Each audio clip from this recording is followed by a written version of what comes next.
People, deluded, I'm back again. Arsenal versus Tottenham is here. What do I need to say, people? It's Arsenal v Spurs. If you've been anywhere in the 21st century, you know what that means.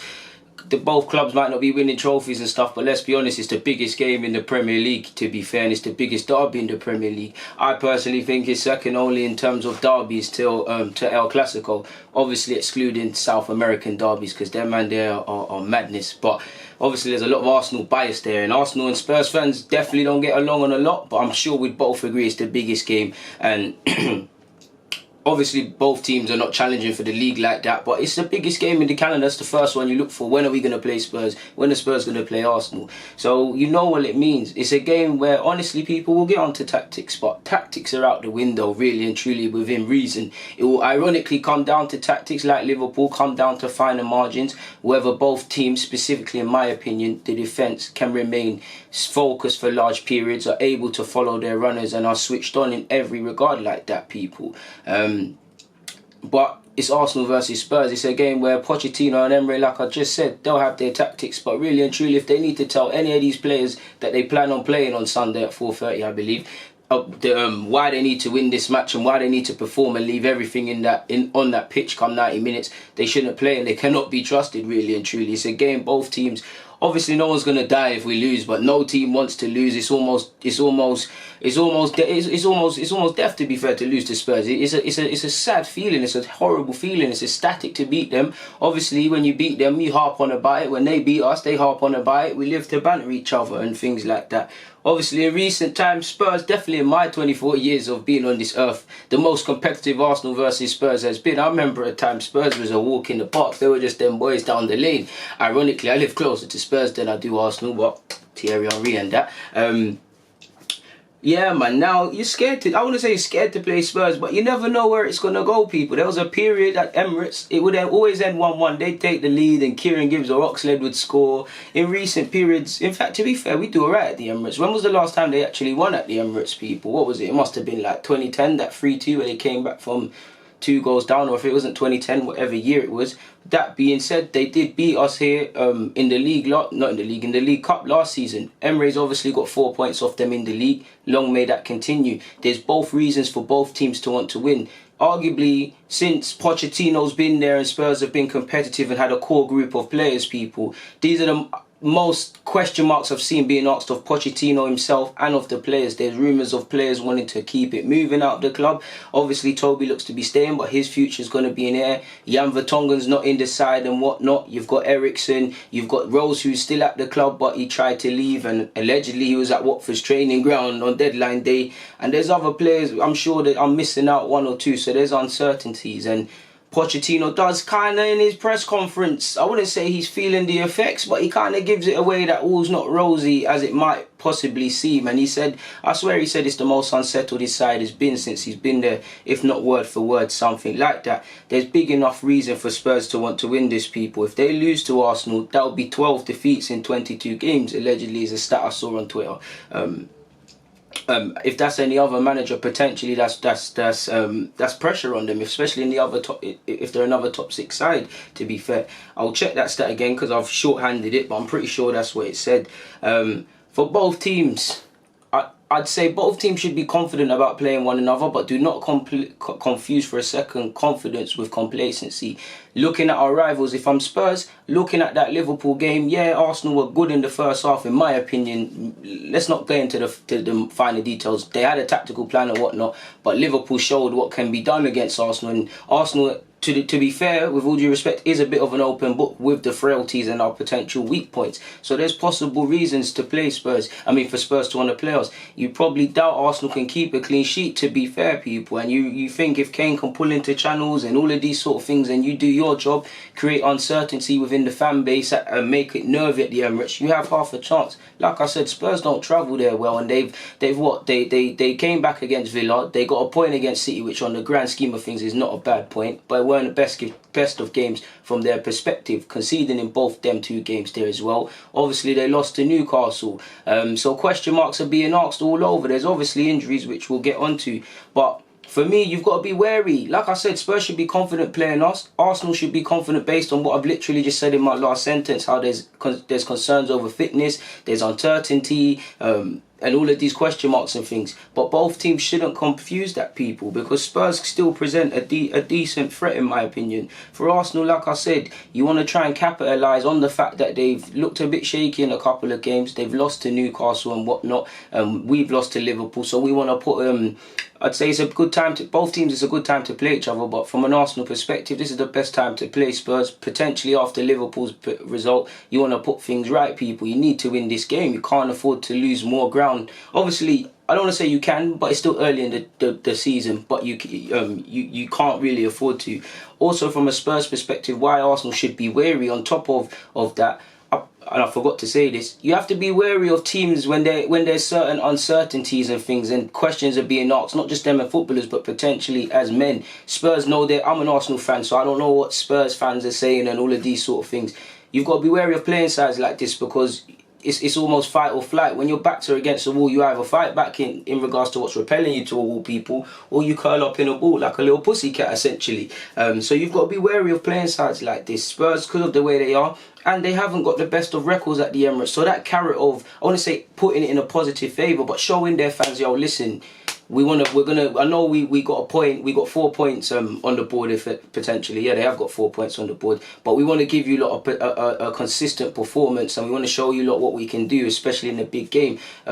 These players have spoken about winning league titles. Spurs have to do things like get a result here. Arsenal, because I'm an Arsenal fan, we need to win games like this. Like I said, people, prior to playing Liverpool, it's a 12-pointer, including Spurs and Liverpool. It's double points, 6 points respectively makes 12. You've got to win these games, or if you can't win, you can't lose. I would take a point, people. Obviously, from 2 games, a point isn't good enough. 2 points wouldn't have been good enough. I would have loved 6-4, but it is what it is. If both teams will take a point, of course, both teams will be disappointed if they lose. But let's be honest, people. Both fan bases, considering where the sides are, would take a point and you live to fight another day.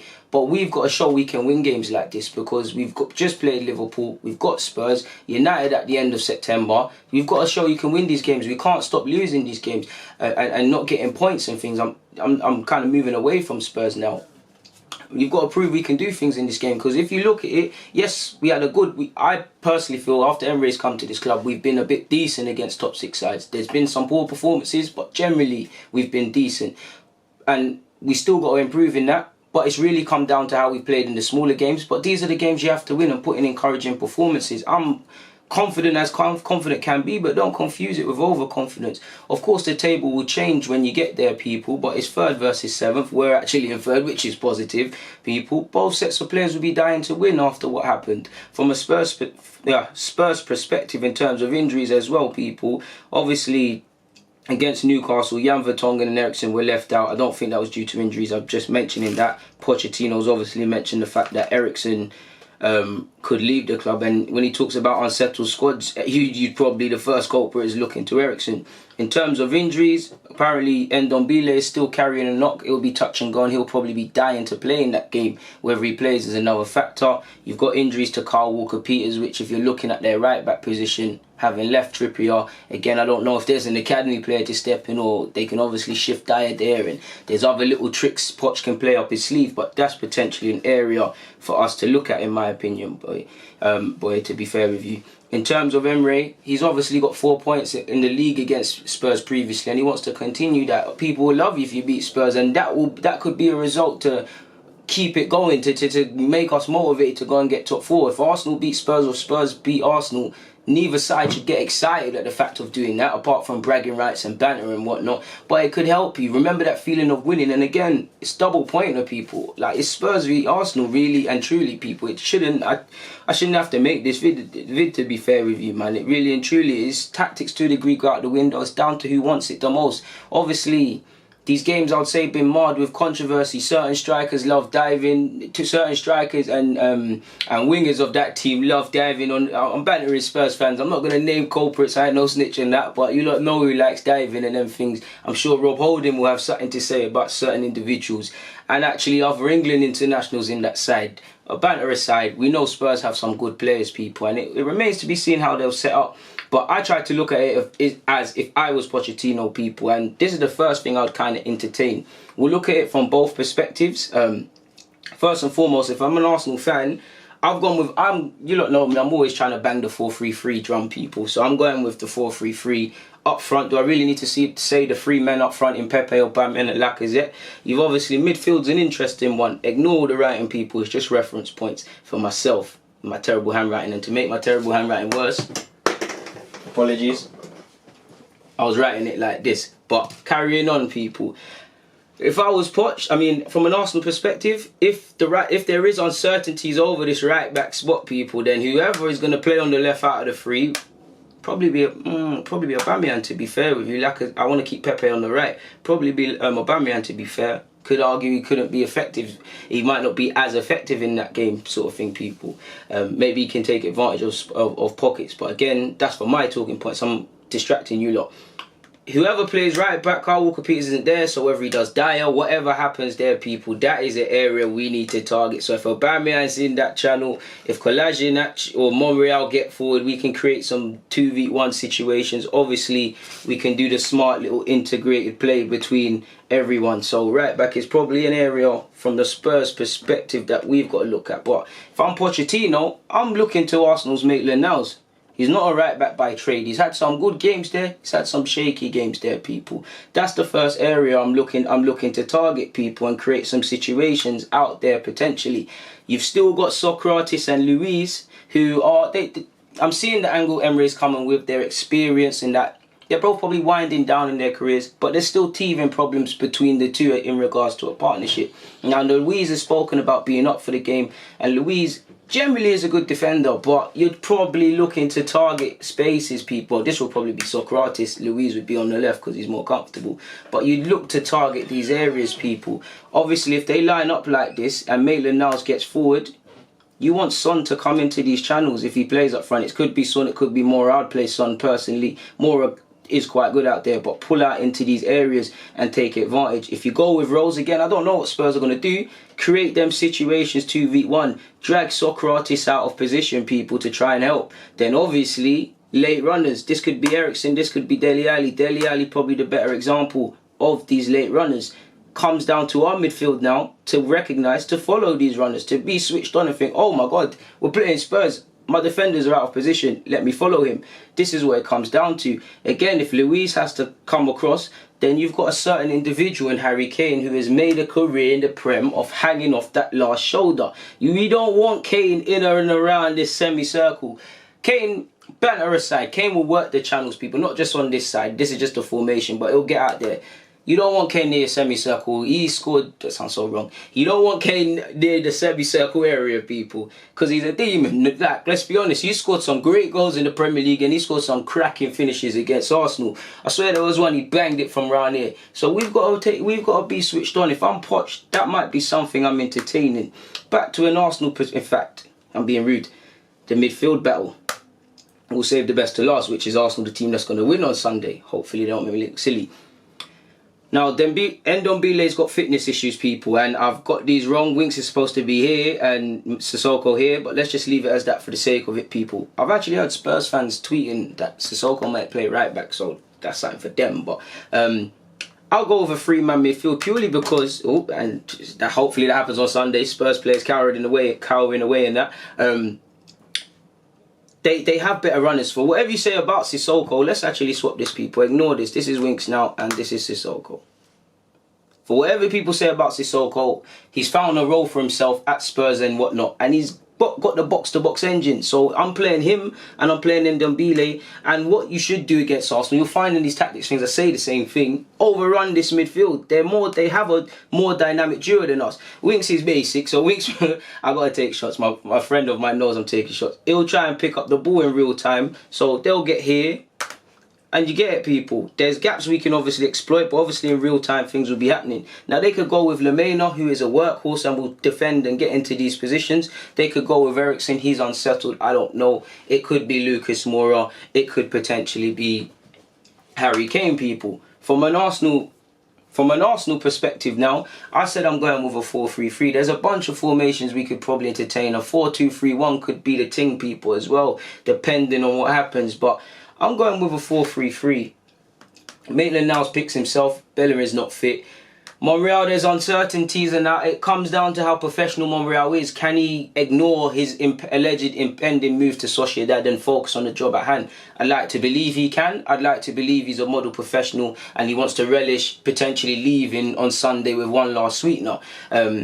Could be a game for Kolasinac, like I said, because Kolasinac might switch off and players from Spurs' perspective can exploit these areas and pull out into these channels, because you've got to remember they do that. That Kolasinac might vacate this pocket, people, because he's gone up here now. But again, with the whole thing I said about the right fullback of Spurs, you might need Kolasinac to do that. Monreal can get forward, but I'm not going to lie, I haven't been convinced with Monreal's. I don't think he's played bad, but he hasn't been convincing. So left back's a sticky one, but I'd probably go with Monreal. Holding's not fit, so I'm going to go with David Luiz and Socrates and hope that people are switched on this week. Midfield is a tough one for me, people, because Xhaka is nailed on to play. He's the captain, don't know what name now. Xhaka is nailed on to play. I want to play with Ceballos, people. I think Ceballos should keep his place regardless of that poor performance. Potentially playing at home, the fans feeding off it and whatnot. So it's difficult, people. So it's complicated by a certain individual. I don't feel Joe Willock should be dropped. I don't feel Joe Willock's played amazing and had blinders and danced past players, but you don't need to do that. I just feel Joe Willock has looked confident. At the end of the day, he's putting decent performances. He's played 6, 7 out of 10 consistent performances, and that's what you hope for. Emre's giving him the trust. He's repaying it. I don't feel he was the worst midfielder in that Liverpool midfield. Of course, if Emre drops him for tactical reasons and whatnot, he's free to do that. But I feel Joe Willock should probably stay. He held his own away from home at Anfield. So I'd like to think Joe Willock's on it against Spurs. So I'd probably go with Joe. Xhaka picks himself. Let's put Xhaka there. Well, no. Xhaka, Joe Willock, Torreira. I think you've got to put Torreira. I don't know for his fitness, but I think you've got to go with Torreira. Lacazette, Aubameyang and Pepe, people. I think Pepe, he's got whoever is right back, man. They're in for a long day, hopefully. I just want him to attack that space, link up and attack this space, come inside. Hopefully Maitland-Niles, it's a game where Maitland-Niles can go forward and we're switched on in terms of midfield and we can just squeeze and press into their box.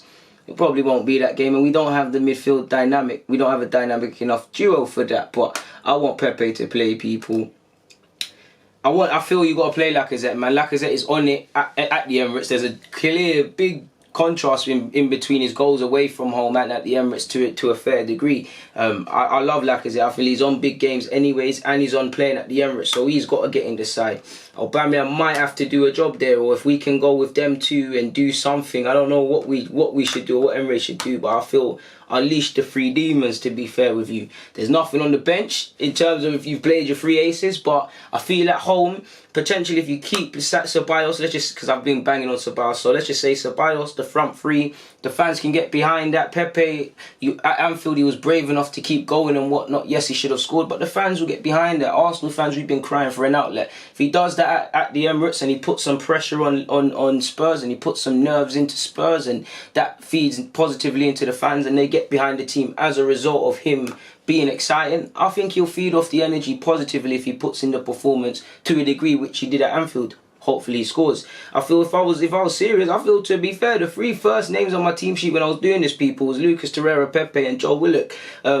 Aubameyang might just have to do a job. Now again, in real time, Pepe might go down there, Maitland-Niles might join him, or don't forget Pepe comes inside a lot. Pepe might come inside. Aubameyang and Lacazette can switch and whatnot, and they're intelligent players, people. Not everyone has to be fixated in one position. That could actually harm us to a degree, to be fair. We need interchanging movement, especially if there's question marks over a team's back line, people, really and truly. So there's that lineup. Obviously, 1 second. Spurs could just go with a traditional. What formation did they play against City allegedly?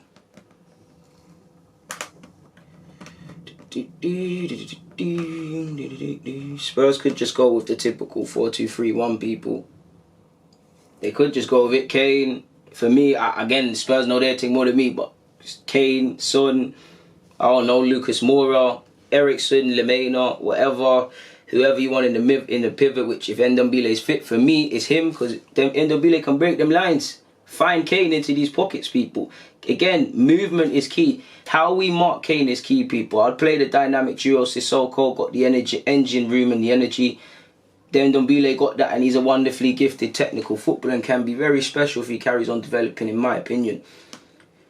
Movement, people. They're going to have excellent movement. But again, at times we've got to follow midfield runners, but at times we've just got to hold our shape. Kane is going to be lurking around. He's going to try. We know what you're going to get from Kane. He's going to play with his back to goal, earn smart fouls, work his socks off for the team. We've got to be able to competently pass him on wherever he moves, people. Son is the danger man if he starts, for me, like I've previously said. Like they could go with that. There's also the 4-2-3-1. I guess they could go with if their hearts really desired it. You know, Pochettino is, I wouldn't define him as a tinkerman, but he's not afraid to alter his tactics when he sees fit and whatnot, people. So there are some things. Like Spurs are a good side regardless of the form, people. I've already said the team I'd go with, people. There is, again, the biggest probable decision is actually for me dropping Ceballos, because people can quickly look at it and say, well, he played poor against Liverpool, fair enough, drop him. But people are singing his praises against Burnley. If he puts in a performance against Spurs, everybody loves him again, people. And it shows the fickleness in football, really and truly, people. But that it is what it is. What other things have I got, people?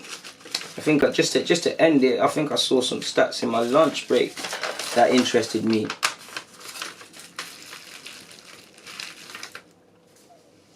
In our last 10 games, I think I saw my handwriting so poor. I think that's 16. 16. No, wait.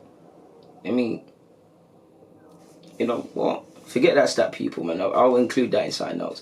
But Spurs are in our place. More importantly, Spurs at our place have only won once in the last 26 outings in the league. Their last win, already said, was 2010.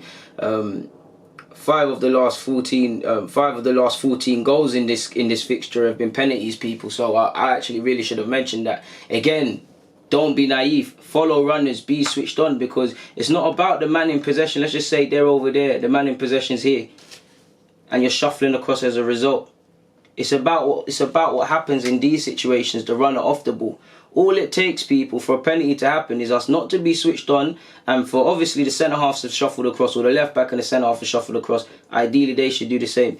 All it takes is for a midfielder or a winger not to think, okay, Maitland-Niles is tucked in. Let me go mark this man or something and go and help him, so that he don't have to worry about that, or it's 2v1. All it takes is them for not to do that, yeah?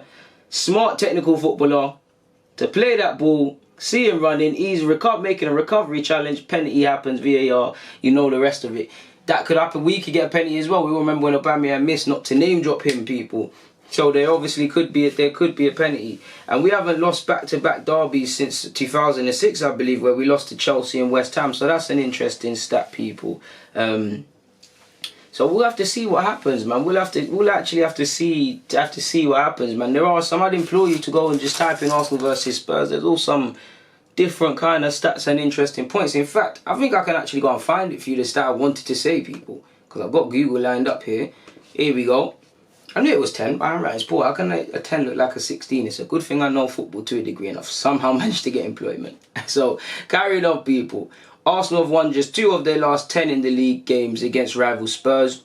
I got the actual statistics right, in winning 2, drawing 5 and losing 3, with both wins coming at the Emirates in the last previous seasons. Spurs, like I said, have won 1 in the last 26, winning 1, drawing 10, losing 15. Bloody hell, it's a mad thing, Spurs. You lot, hopefully that continues.